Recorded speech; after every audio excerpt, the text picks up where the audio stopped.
People all over the nation are now debating cancel culture versus consequence culture versus accountability culture. What does it all mean? The left says suddenly the Rubicon has been crossed, that the orange man is out to destroy freedom of speech. We have other thoughts, and today we'll bring them to you with Carolyn, who was facing the mob. The digital town square was after her. She was on Tucker Carlson. She's been all over explaining what happened when cancel culture came after her. Today, she'll share her story and why it's so different than what's going on from the right, holding the left accountable finally.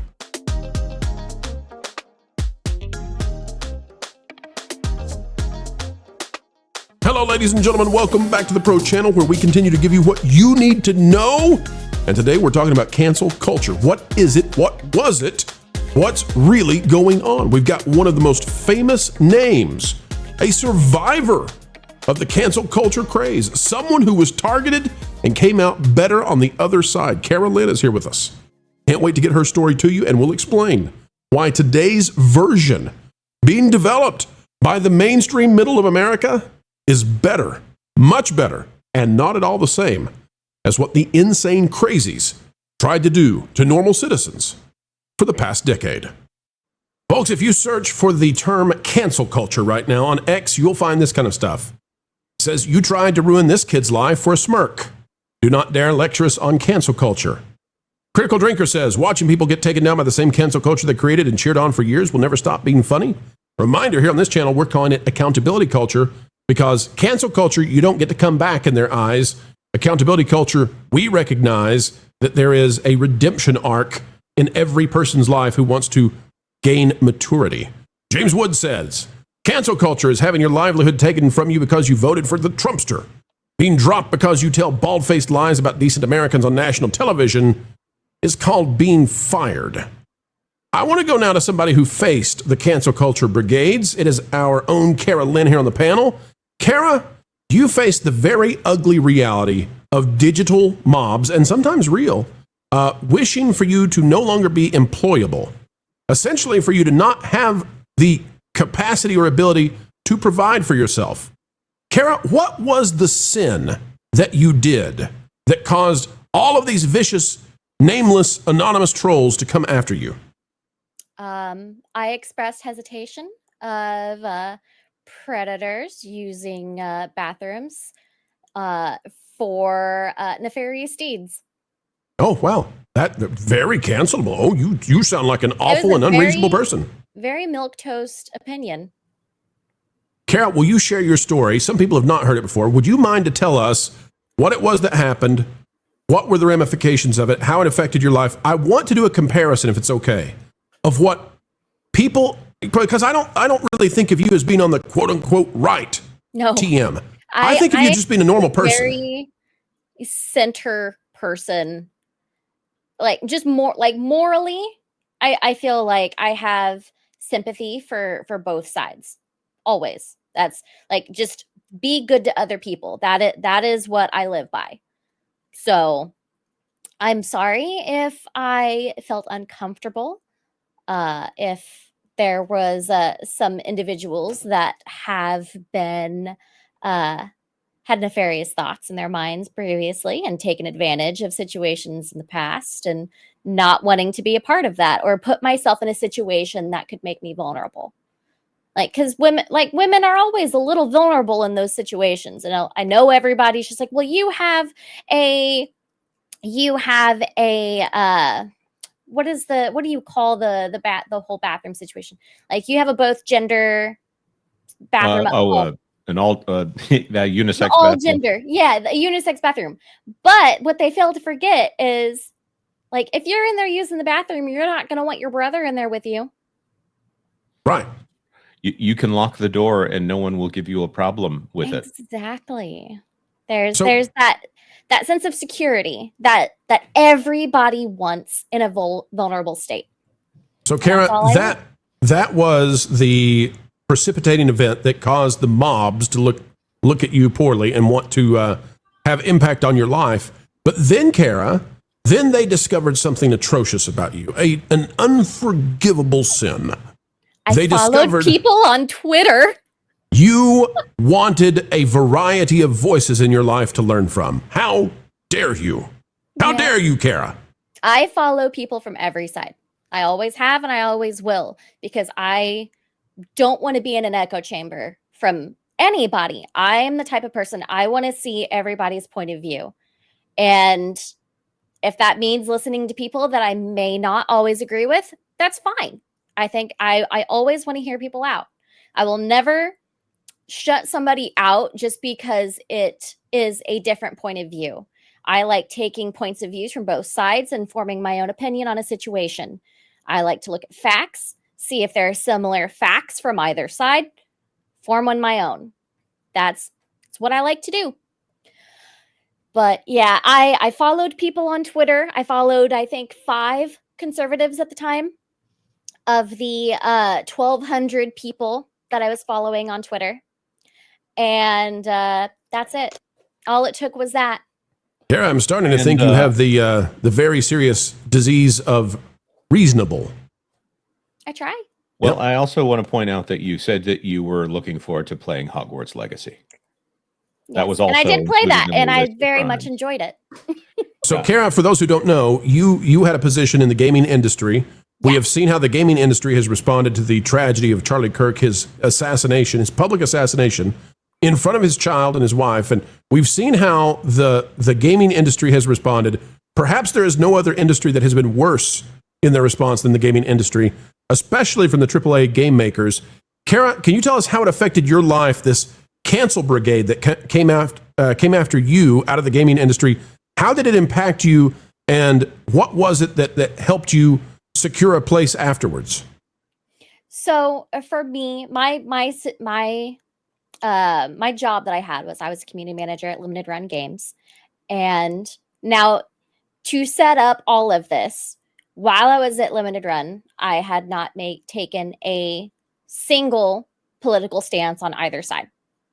I knew that at my position and as my voice as a community manager, like, it's not my place, because I was kind of like one of the faces of the company. It's not my place to make my opinion seem like something of the company's. It's not how it goes. And I respected that. And so I was not tweeting anything that could seem leaning either way. My focus was video games, cute dog videos, and that's about it. That's what my Twitter entailed. And apparently that was just not enough that I didn't go out of my way to voice certain opinions. I showed favor that I was excited to play Hogwarts Legacy when all of the J.K. Rowling stuff was going around. And I'm not going to just hide that I'm excited about something just because somebody doesn't like it. Like, that's fine. You're free to your opinion. And your opinion's not going to keep me from playing a game that I've been really looking forward to since the day it was announced. Yeah. But so the timeline was now given the tweet that they had brought to the table, or at least this individual brought to the table, was one from 7 years prior of me working at Limited Run. And they only had that one single tweet. And then they meshed in tweets from other people that I had followed, not any that I had ever interacted with, or retweeted, or commented on, or liked. No engagement. I follow people just to see what they have to say. If I engage with them, cool. If not, oh well.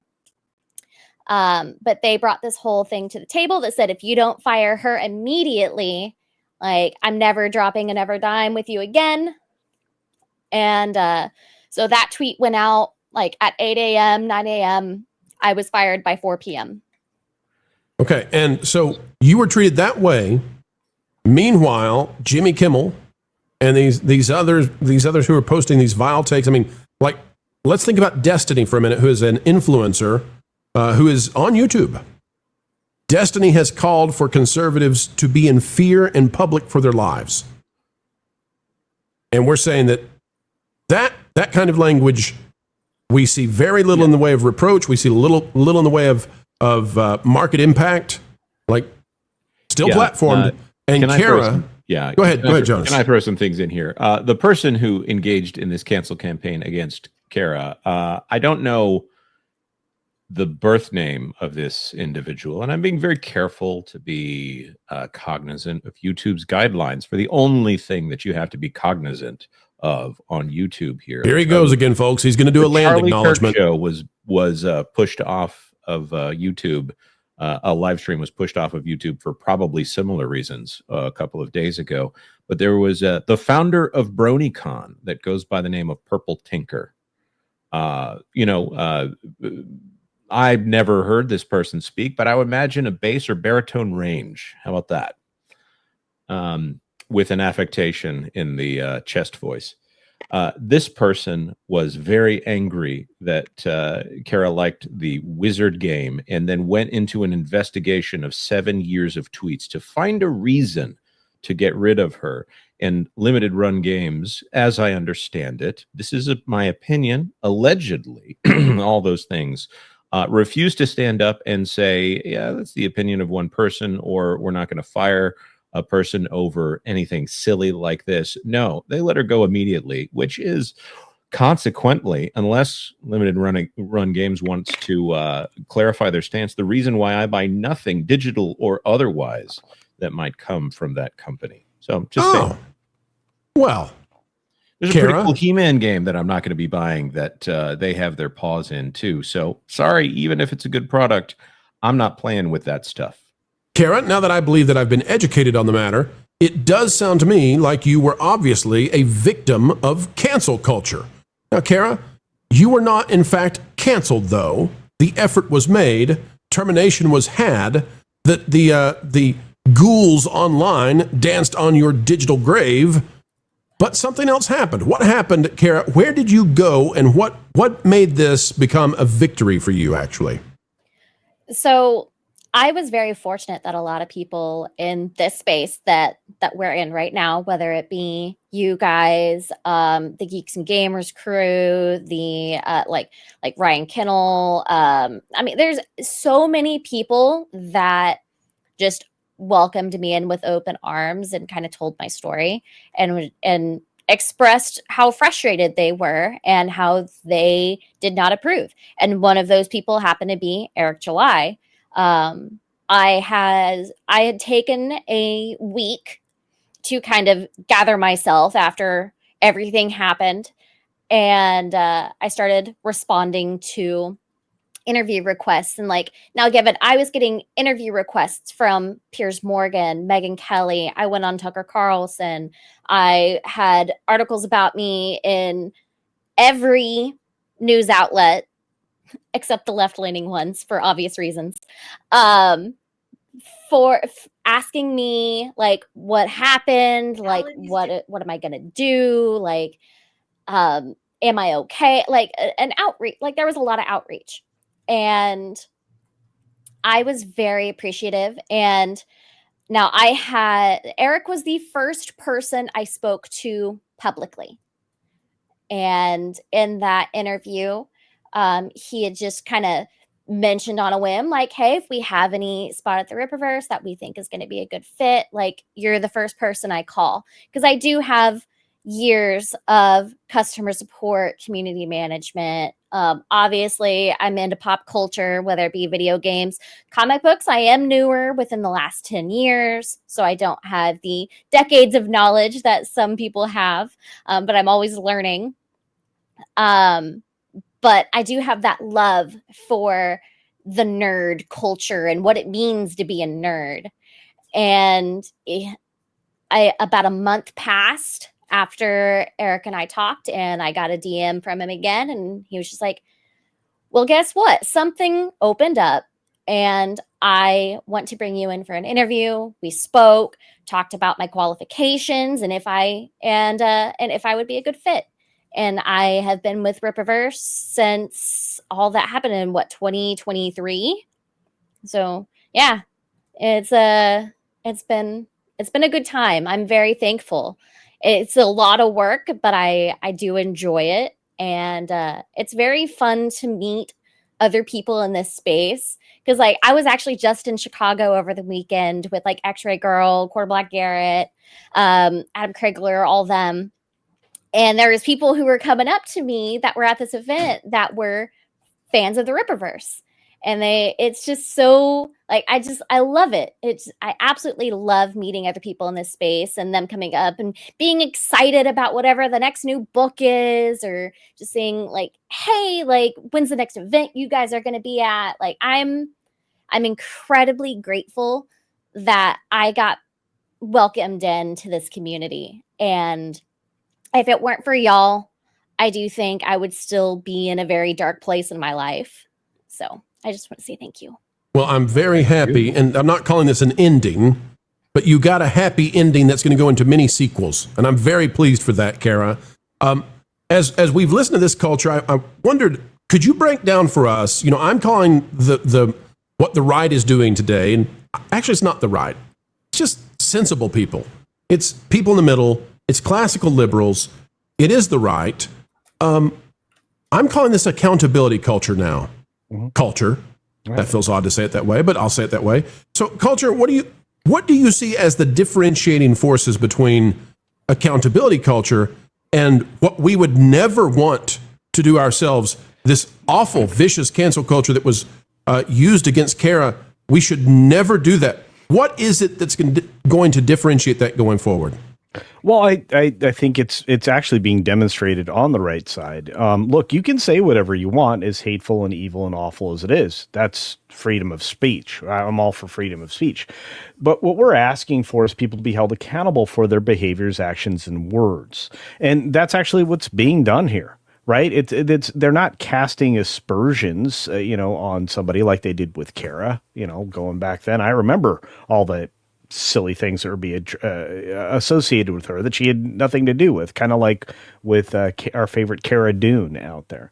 But when you look at something like this, it's like, look, you were perfectly proud of saying what you said, but you're putting perhaps people that you work with, or even, your own staffs in a position of danger. You're associating yourself with a company. You're associating yourself with, a hospital in some cases. You are basically saying, hey, here at this hospital I work at, I feel good about this, and that just tells you a lot about an employee. And consequence culture is, try to be a human being. And if you can't be a human being, maybe you shouldn't be doing what you're doing, especially in important positions like being a teacher or a doctor or a nurse or places like that, which is why the smartest thing that I learned during all of this is who to complain to when people are in positions that could compromise others. And when they have such radicalized positions on not just speech, but who you voted for, how you intend to vote, all these other things, whether or not you believe in some identitarian principles, you report those people to OSHA. And right. I did not know that.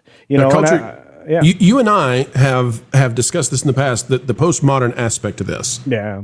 So let's go down an intellectual track for just a minute. Sure.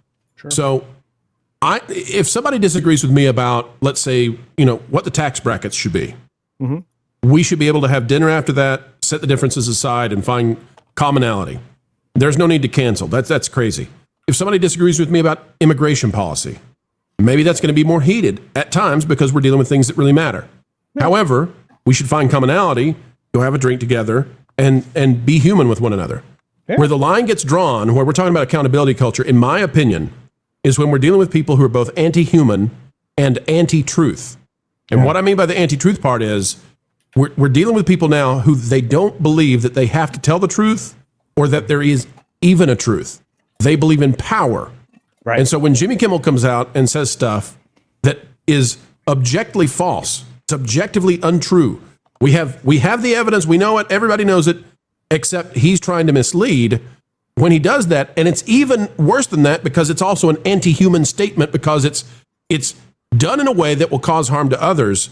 That's where we have to draw the line and say, this shall not pass because this actually is a grievance against the fundamental parts of Western culture, right? We all have to agree that life is valuable and sacred, and we all have to agree that there is a truth. Because if you don't believe that life is sacred, then you will harm others.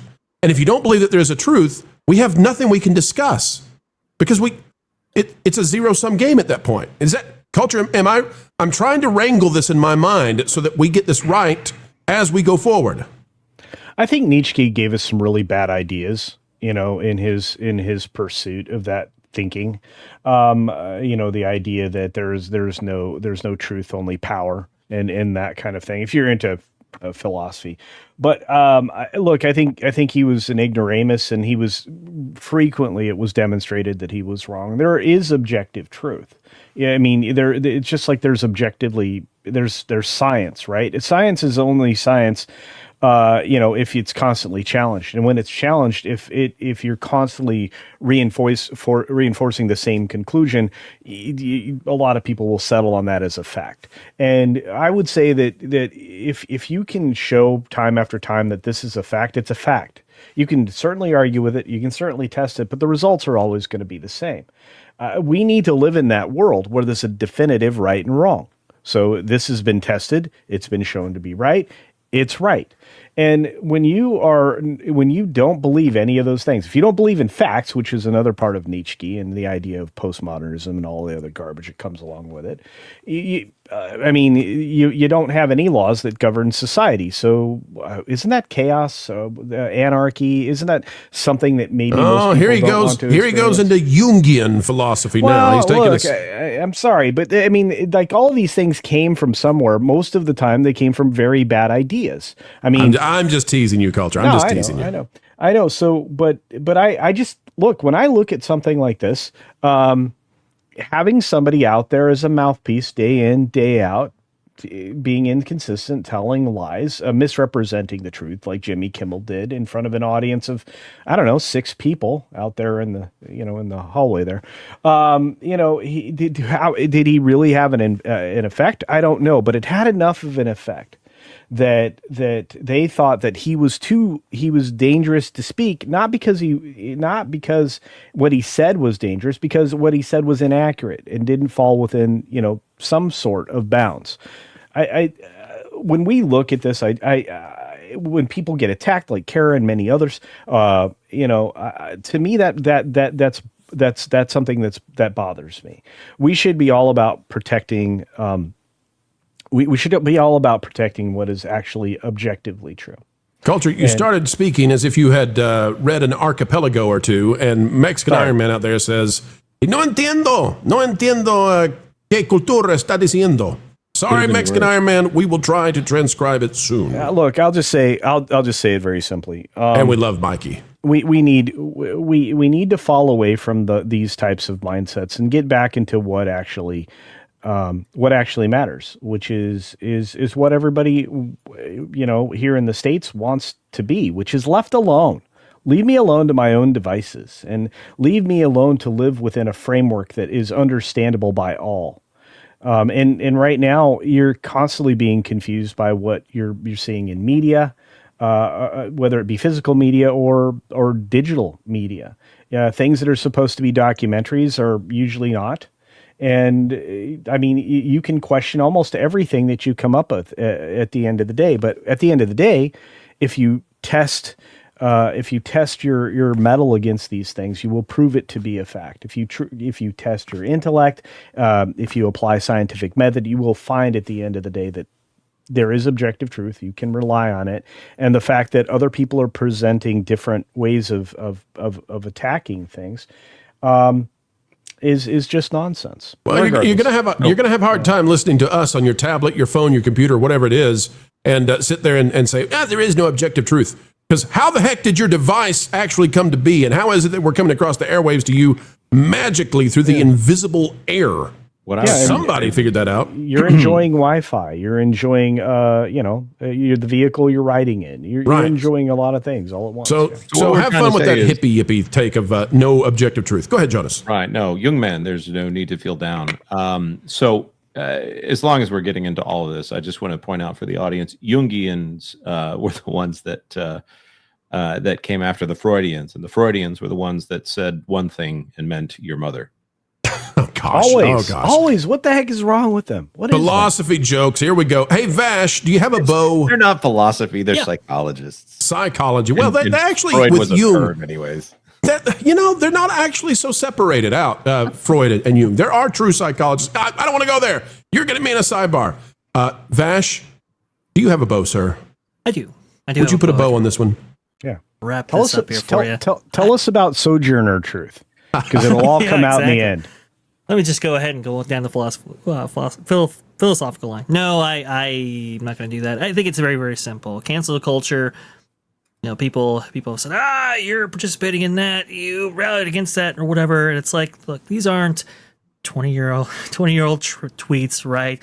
Where you have people either telling jokes or saying a general statement that maybe was okay at the time, but not okay now. And people are looking to bring those up specifically to remove somebody from a public platform or whatever. This is all about people who are both celebrating and encouraging violence. And really, honestly, in many cases, bringing the TOS to the platforms that they're on. But mostly, it's about people who don't have that humanistic value, right? Who are separated from humanism in such a manner in which they are celebrating the ending of an individual because, well, it's not my tribe. And that right there, I think, is at the heart of this, at the difference between accountability culture and cancel culture. In the moment when you are celebrating the ending of somebody's life, and especially when you work in a position where it's like a nurse, let's say, where we are entrusting them to take care of a life actively, when you are entrusting a teacher to take care of your kids and to teach your kids responsible values and lessons, all of those things, they're all part of that accountability culture. And that's why there has been really a movement to remove that thinking from society, honestly. And quite frankly, there has to be some accountability in order to prevent this behavior in the future. That's exactly what that is. It's always sad when one of these video ends, and yet it is the beginning of the wait for the next one to land. 4 times a day right here on the Pro Channel. And by the way, there's plenty more on our partner channels, That Part Place, That Pod Place, That Game Place, and go check out the original music we have on stations like Vacation Radio. We'd love to have you, love to entertain you. At least we'll do a better job than some of the current entertainment companies. Folks, like, share, subscribe, and you know what? Drop a comment right on down below. Share this out anywhere you go on social media. And until the next time, we have the honor, the pleasure of getting to spend time with you when you choose to invite us into your day to add the value that we hope to bring your way. We ask that you keep learning, keep growing, and as always, keep having fun. Jump into the water! Why listen to music made by people and companies who really don't like you? Check out Vacation Radio today and prepare for all new content made by the people behind the WDW Pro Channel. It's the place you need for all the music. That should be fun.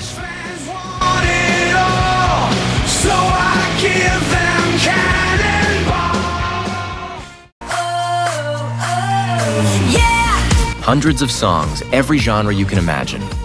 Listen live on YouTube and enjoy a set list that's always sunny. It's Vacation Radio.